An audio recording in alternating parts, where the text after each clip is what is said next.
but you're not owed it. And if you don't have felonies to the point you can't do so, go buy your own weaponry and bust this nigga out your door. And how many women who you've heard stories of who have done that? That they ex didn't want to stay in the past. So when he tried to break in, they blew him right back out that window or blew him right back out that door. And to me, if you can't, is it a I can't or I don't want to? And that's a sign to people. You still like this dude. You still like this woman. Not obviously there's not men who are gonna blow a woman back out, even if that was warranted.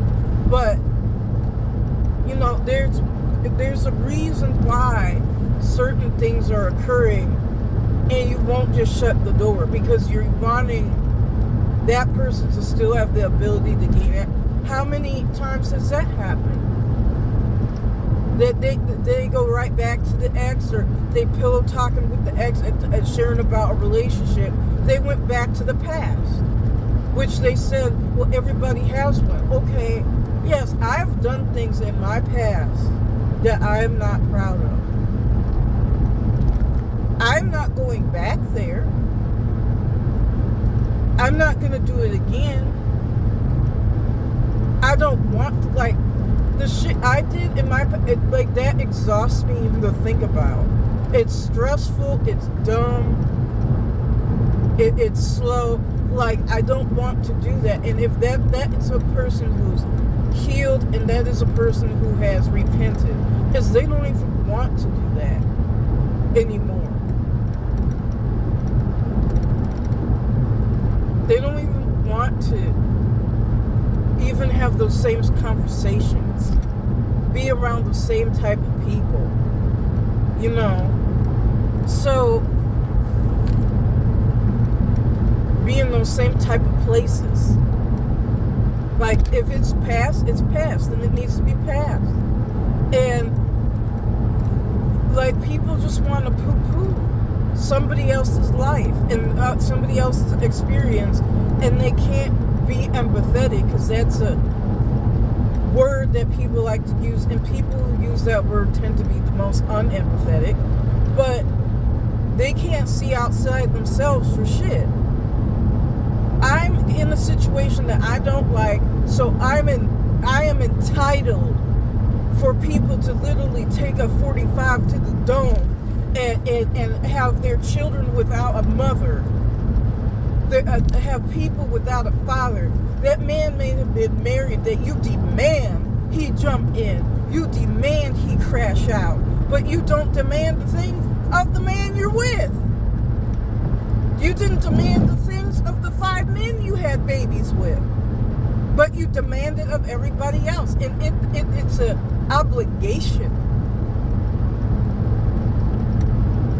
Except for what happened. Why weren't the 5 men who actually are obligated, who actually do owe you, or the 5 women you demand submittance and respect and all these things, but you didn't demand it from the other women you were with. You let them talk all crazy in your face. You let them bleach your shit. You know, you let them do all types of deviltry. But now, and some people have talked about that too, that all of a sudden somebody has to come correct when none of the people you picked had to do shit. You won't even demand child support from the man or woman who actually owes that legally and spiritually. Because a person who will not take care of their children should be considered worse than an infidel. That's for men. But I'm saying legally in this country, since women can make more money, even make more money than men. And there's deadbeat mamas. There are, too, purposely underwork, who purposely, do stuff so they can't afford, or, purposely underperform, purposely Oh, I just don't. And judges nowadays are getting hip to that game too with the women, because women used to be able to get away with stuff. A lot of judges, male and female, are not going to play that game with them anymore. That just like men, if you didn't want to have children, there's ways to avoid it. And we women have more ways to avoid it. If you just wanted to, fool around, there's ways of fooling around and not creating anything.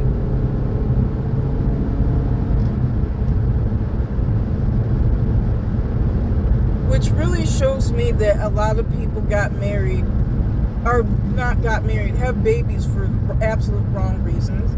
And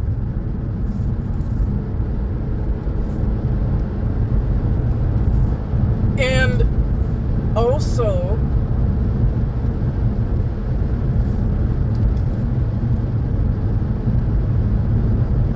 sorry that I usually hit cruise control because of this road's just long and straight. And we go about I don't go 80, but a lot of people do. Or faster. But anyway.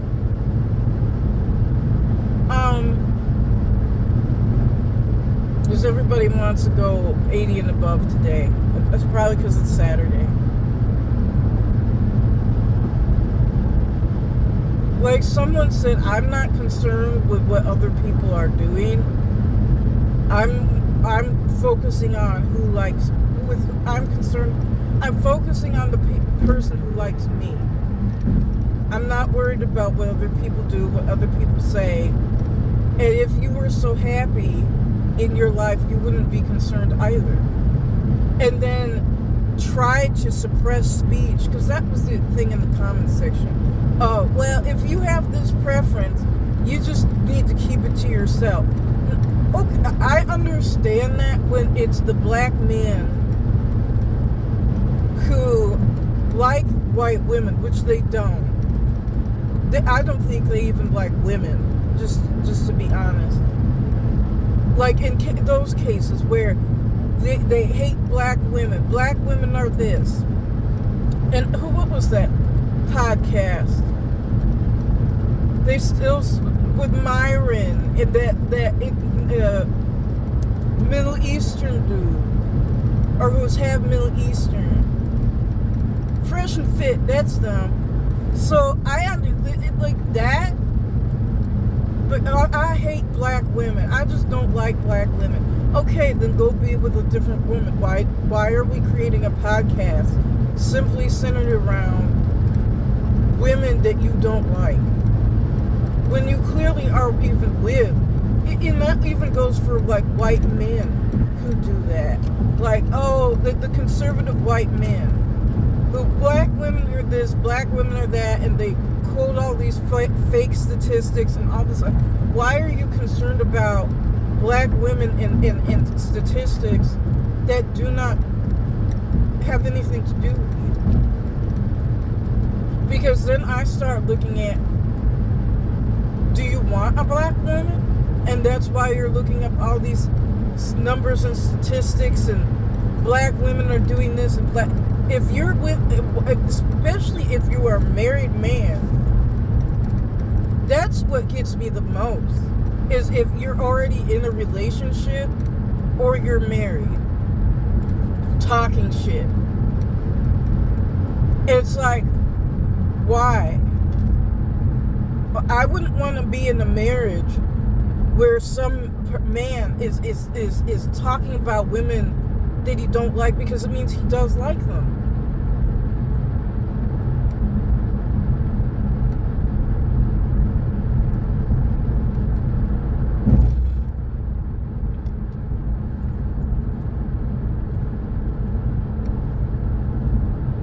Or like the black men who, and then they later get put in the dirt 6 feet under by the same white woman who they trash black women for.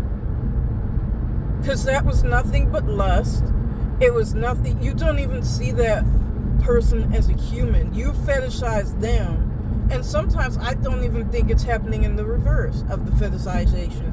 I think it's the black person fetishizing the white person solely based on the skin tone. And even black women, they get put in the dirt because you don't even treat that person as a human being. Human beings can be evil. Human beings are flawed. Human beings can lie. Not can, we do. So you don't even see this person as a human. And then, even with that, you have a slave mastery or a very entitled mindset that, well, I'm entitled to the nice things in life, so a white person better give me.